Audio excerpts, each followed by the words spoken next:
anda masukkan theoretical, underlying theory.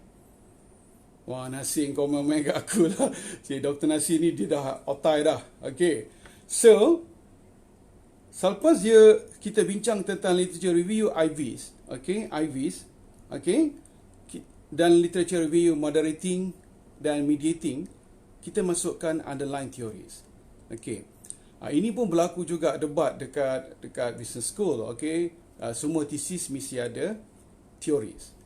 Okay, jadi sebagai untuk memudahkan kita menghadiri viva ataupun proposal defense, kita letakkan teori sekiranya ada teori tersebut. Tetapi untuk dalam business school wajib kita bacakan apakah teori-teori yang terbabit, dan kita letakkan all the theories sebab kita nak bina framework selepas ni. Okay, kita letakkan underlying theories, kemudian kita letakkan underlying theories semua yang kita ada, kemudian kita justify teori apa yang kita nak pilih. Okay, dan tentulah kalau berkaitan dengan performance, tidak boleh lari daripada teori RBV, Research Based View. Dan Research Based View yang sekarang juga sudah develop agak baik. Kalau dulu hanya Research Based View adalah untuk organisasi, tapi saya tengok satu thesis baru ni, Research Based View dia, Resource Based View dia, RBV, sudah boleh apply kepada unit analysis individual. Ini perkembangan. Okay, jadi kita sebagai pensyarah, sebagai pelajar PhD, kita kena banyak membaca. Okay, saya ulangi. Senario DV. Allah, sentuh pasal baju pula. Okay, Sulaiman Hamzah, bekas pelajar master saya, kata nak buat PhD baru ni. Okay, senario DV, kemudian previous literature DV, kemudian previous literature your IVs. If you have moderating and mediating, previous literature moderating and IV.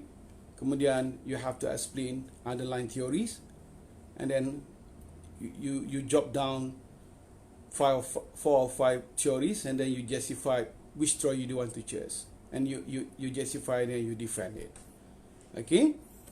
Selepas habis literature itu, barulah anda pergi kepada nak membina kerangka theoretical. Okay, ini adalah dalam research yang berkaitan dengan business school. Kerangka theoretical ini adalah penting. Kita ada conceptual or theoretical framework. Telah didebitkan conceptual berbeza dengan theoretical framework. Jadi berdasarkan teori, berdasarkan variable yang ingin kita kaji, kita letakkan dalam ujung chapter 2, 2.8 atau 2.7, kita letakkan kerangka theoretical. Kenapa penting kerangka ini? Kerangka theoretical ini ibarat kita membina sebuah rumah. Kita mesti ada plan dia, arkitek lukis kat kita, and then kita bina rumah berdasarkan kerangka arkitek bina tersebut. Okay? Jadi theoretical framework ini penting kita letakkan supaya dia membawa kepada kita sebagai penyelidik dan juga sebagai pemeriksa apakah yang kita nak buat. Kita nak sebagai satu kerangka untuk kita menjalankan penyelidikan kita.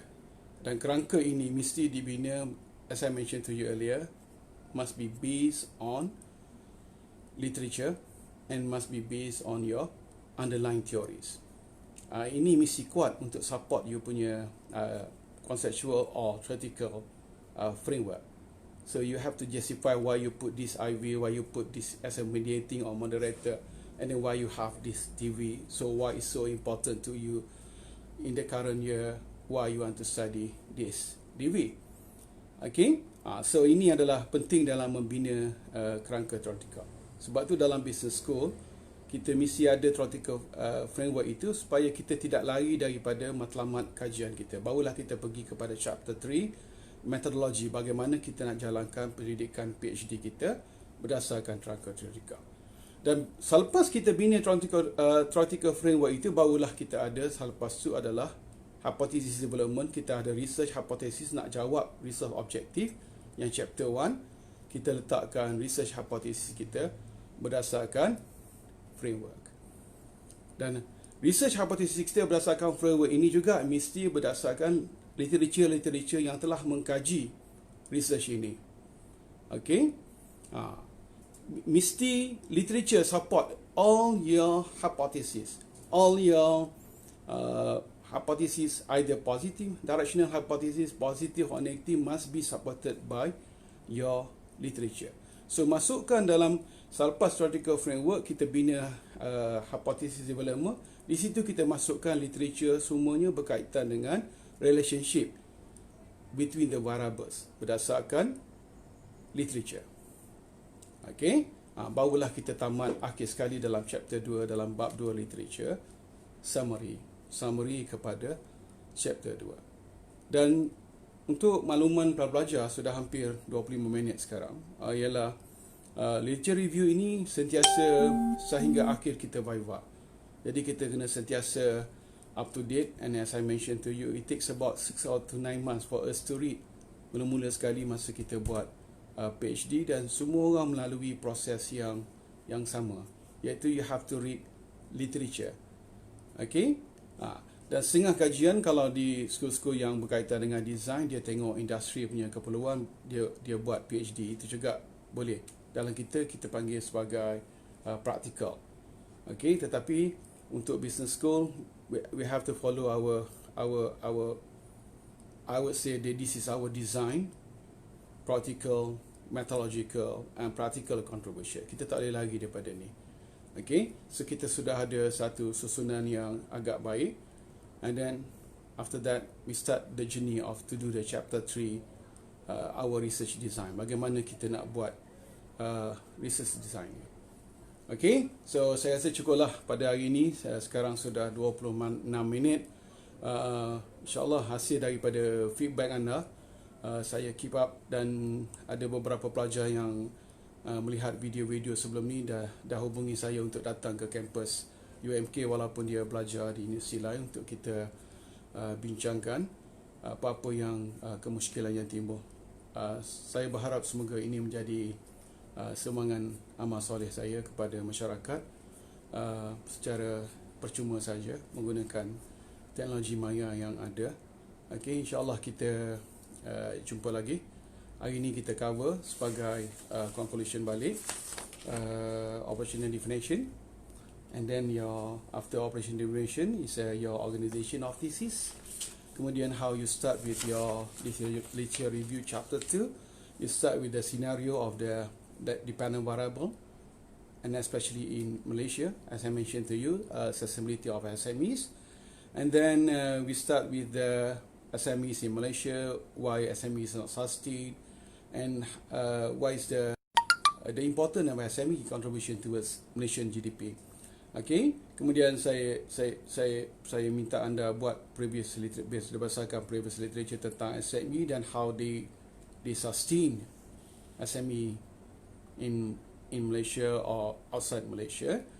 And then we start with, after that we go to your independent variable, include your dimension, your literature, and I would say that please be current, at least 5 years. The latest is 5 years. Let's say you do your thesis 2018, so you have to find your literature starts from 2013 to 2018, and then you start with your, after that you use LR for IV, LR for moderator and mediating. After that you go to underlying theories. You have many theories, you justify which theory to choose, and then after that you go to draw your theoretical framework or your conceptual framework, and then you justify your framework, and then you put your research hypothesis, and research hypothesis also must be based on the literature review. Okay, after that you go to last in chapter 3 is a summary. So it takes about 6 months and 9 months, maybe 1 year to read your literature, but please target that you defend your proposal before a year, and then you can finish within a time frame of GOT, graduate on time, within 3 years. Okay, insyaAllah jumpa lagi. Wabillahi taufiq wa hidayah. Assalamualaikum dan terima kasih.